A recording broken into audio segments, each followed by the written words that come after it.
ابن أختي عمره 28 سنة. My nephew was 28 years old when he decided to emigrate from Palestine to Germany. Before this, he was not able to enter Jerusalem or make pilgrimages to the Church of the Holy Sepulchre or the Old City. It was easier for him to obtain an immigrant visa to Germany than to obtain a permit, allowing him to pass to Jerusalem.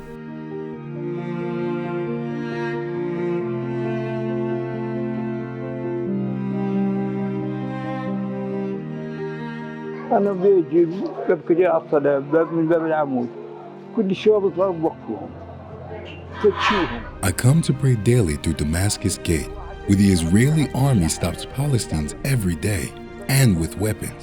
They force Palestinians to open their legs, raise up their hands, and expose their chests. Even people of 70 years of age are searched in the same way, and me too. International humanitarian law and international human rights law guarantee the right of peoples to freedom of movement and freedom of religion. The International Convention prohibits racial discrimination in Article 2 and defines it in Article 1 that any discrimination, exclusion, restriction, or preference based on race, color, descent, national or ethnic origin obstructs or impairs the recognition of human rights and fundamental freedom. الإيمان المسيحي هو إيمان الشخصي بين الإنسان وبين ربه. لكن هذا الإيمان بحاجة كمان لدعم. Christian faith is a personal faith between an individual and the Lord. But this faith also needs appropriate community and psychological support. And this is what we, the churches, try to provide to our members. Linking Jerusalem and Bethlehem without restriction or conditions is very important to us as churches. The barriers, the wall, and the distances between the cities that we live today does not seem to be the will of God, but rather the will of men. Many Christians both in the south and north, especially from Bethlehem, cannot reach the city of Jerusalem. It's as if Jerusalem is very far away, even if in reality it lies a short distance, just a few kilometers away.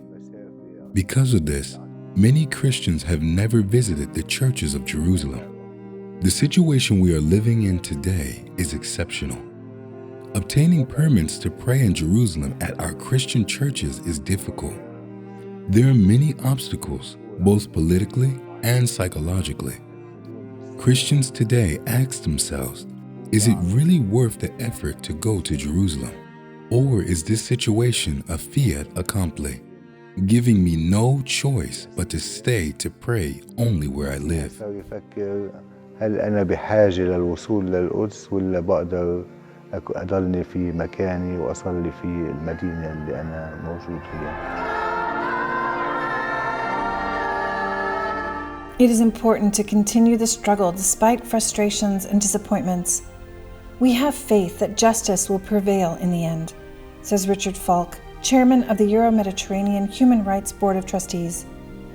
This board published a 2019 report detailing the continuing Israeli restrictions on access to places of worship in Jerusalem.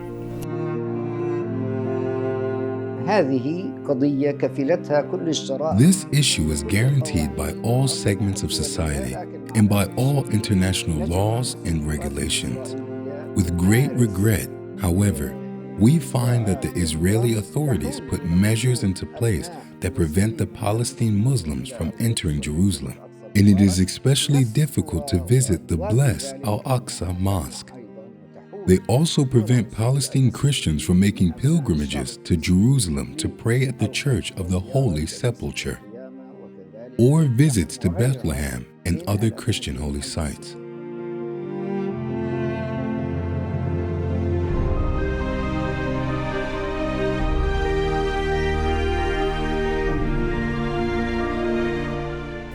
Recently, the heads of the churches in Jerusalem warned of the disappearance of the Christian presence in the Holy Land due to the violence by extremist groups against them.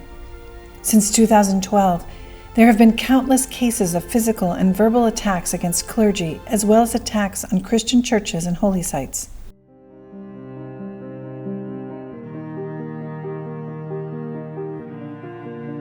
Hope guides the vision of the future as everyone looks forward to the day when residents enjoy a normal life, free of restrictions and barriers. Instead of cursing the darkness, let's light a candle in the tunnel. When lit, it gives a small flame of light. This glimmer of candlelight sustains the hope of Palestinians.